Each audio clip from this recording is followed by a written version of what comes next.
Good afternoon DSC aspirants, welcome to Radhika DSC classes. Friends, ఈరోజు వచ్చి నేను ఏ టాపిక్ చెప్తున్నా అంటే చూడండి, కాన్సెప్ట్ మ్యాపింగ్.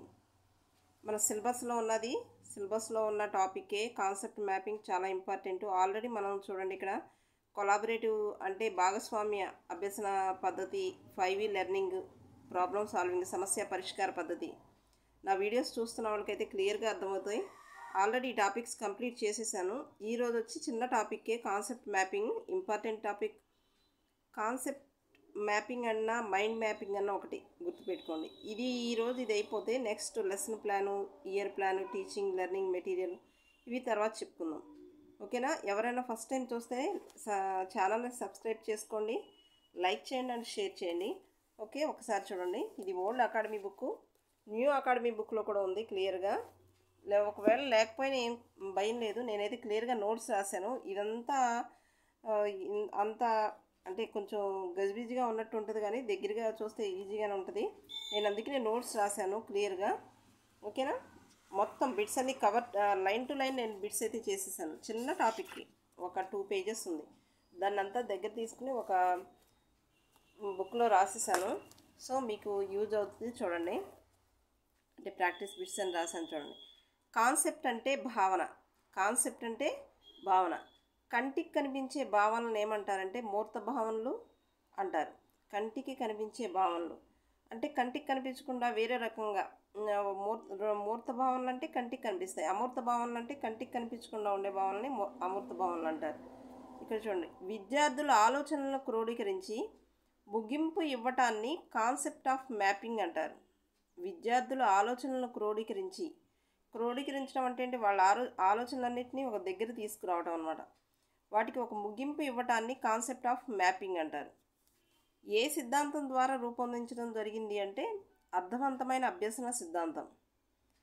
ఇది కాన్సెప్ట్ మ్యాపింగ్ అనేది ఏ సిద్ధాంతం ద్వారా రూపొందించడం జరిగిందంటే అర్థవంతమైన అభ్యసన సిద్ధాంతం. కాన్సెప్ట్ ఆఫ్ మ్యాపింగ్ని ఏమంటారు? మైండ్ మ్యాపింగ్ అని కూడా అంటారు. గుర్తుపెట్టుకోండి, మైండ్ మ్యాపింగ్ అని ఇచ్చారు, న్యూ టెక్స్ట్ బుక్లో ఉంది. ఆల్రెడీ నేను ఒకసారి చేశాను మైండ్ మ్యాపింగ్. అంటే క్లియర్గా కొన్ని కొత్త పాయింట్స్ వచ్చినాయి కాబట్టి నేను మళ్ళీ దీనిలో చెప్తున్నాను. ఇక్కడ దశలు అనేవి మెన్షన్ చేశారు. కాన్సెప్ట్ మ్యాపింగ్లో ఎన్ని దశలు ఉన్నాయంటే 4 దశలు ఉన్నాయి. ఎన్ని దశలు ఉన్నాయి? 4 దశలు ఉన్నాయి. న్యూ టెక్స్ట్ బుక్లో దశల గురించి చెప్పలేదు, సో నేను దీనిలో దశల గురించి చెప్తున్నాను. చూడండి, ప్రస్తుత జ్ఞానానికి సంబంధించిన భావన అనేది మొదటి దశ. విద్యార్థులు ఆలోచించడం ద్వారా ప్రతిస్పందిస్తారు. ఇది ఎన్నో దశ? ఆలోచించడం ద్వారా ప్రతిస్పందిస్తారు. ఇది ఫస్ట్ దశ అన్నమాట, మొదటి దశ. ఈ దశని ఏమంటారంటే ప్రదర్శన దశ అంటారు. ఈ దశని ప్రదర్శన, భావ ప్రకటన, వాళ్ళ భావాలని వ్యక్తపరుస్తారనమాట. మనం ఒక టాపిక్ ఇచ్చామనుకోండి, అంటే ఒక వాహనాల గురించి అడిగామనుకోండి, వాహనాల రకాలు, వాహనం అనే ఒక టాపిక్ ఇచ్చాం. అంటే వెహికల్స్ ఎన్ని ఉన్నాయి అనగానే వాళ్ళ మైండ్లోంచి చాలా ఆలోచనలు వచ్చేస్తాయి. బస్ అంటారు, కార్ అంటారు, ఇంకా బైక్స్ అంటారు, సైకిల్స్ అంటారు, రిక్షాలు అంటారు, ఆటోలు అంటారు. అంటే వాళ్ళ భావాల్ని ప్రకటన చేసే దశ. ఆలోచించడం ఫస్ట్ టైం స్టార్ట్ చేస్తారనమాట మొదటి దశలో. నెక్స్ట్, ప్రధాన అంశాలు, ఉప అంశాలను అమర్చే దశ. ప్రధాన అంశాలు లేదా ఉప అంశాలను అమర్చే దశ రెండవ దశ. ఇక్కడ ప్రసంగం లేదా చర్చ, అంటే వాళ్ళు మాట్లాడుకుంటూ మొదలు పెడతారు. ఇప్పుడు మనకు ప్రధాన అంశాలు, వెహికల్స్ అనే ప్రధాన అంశం ఇచ్చాం, దానికి సంబంధించిన ఉప అంశాలు ఏమొస్తాయి? ఆటోలు, రిక్షాలు, బస్సులు, కార్లు, ఇక చాలా రకాలు వస్తాయి. అంటే వాటి అంశాలను అమర్చుతారనమాట. అది రెండవ దశ. నెక్స్ట్, పూర్తి అవగాహన పొందే దశ మూడవ దశ. అంటే వాటిని ఎలా ఉపయోగించాలి, వినియోగించడం, అప్లై చేయడం అనమాట. పూర్తి అవగాహనకు వస్తారు మూడవ దశకు వచ్చి. నెక్స్ట్, ఉదాహరణలు ఆలోచించి కనుగొనే దశ. మనం ఇప్పుడే చెప్పుకున్నాం కదా, ఉదాహరణలు ఆలోచిస్తారు. ఏ దశ అంటే అది మూడవ దశ. నెక్స్ట్, నాలుగో దశ అంటే ఇంకా ఏం లేదు, ముగింపు దశ. వాళ్ళ మైండ్లో ఒక కాన్సెప్ట్ మ్యాపింగ్ అయిపోతుంది అనమాట. ఆ దశని మూడవ దశ అంటారు. నెక్స్ట్, ఉపయోగాలు చాలా ఇంపార్టెంట్. సహజమైన నిర్మాణాత్మక అభ్యసనం జరుగుతుంది. నిర్మాణాత్మకం అంటే క్లాస్ జరుగుతున్నప్పుడే అభ్యసనం అనేది జరుగుతుంది. క్లాసు జరుగుతున్నప్పుడే అభ్యసనం జరుగుతుంది కాబట్టి నిర్మాణాత్మక అభ్యసనం అంటారు. అభ్యసనం జరుగుతుంది అని అన్నారనమాట. క్రియాశీల అభ్యసనం జరుగుతుంది. నెక్స్ట్ నూతన జ్ఞాన అనుసంధానం అయ్యి అర్థవంతమైన అభ్యసనం జరుగుతుంది. నూతన జ్ఞాన అనుసంధానం అంటే కలపటం.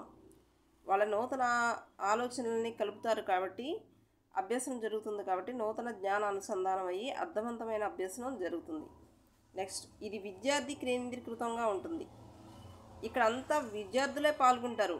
టాపిక్ మాత్రం మనం ఒక టాపిక్ ఇస్తాం, కానీ చేసేదంతా విద్యార్థులే చేస్తారు. కాబట్టి ఇది విద్యార్థి కేంద్రీకృతంగా ఉంటుంది. విద్యార్థుల్లో ఆలోచించే సామర్థ్యం పెరుగుతుంది.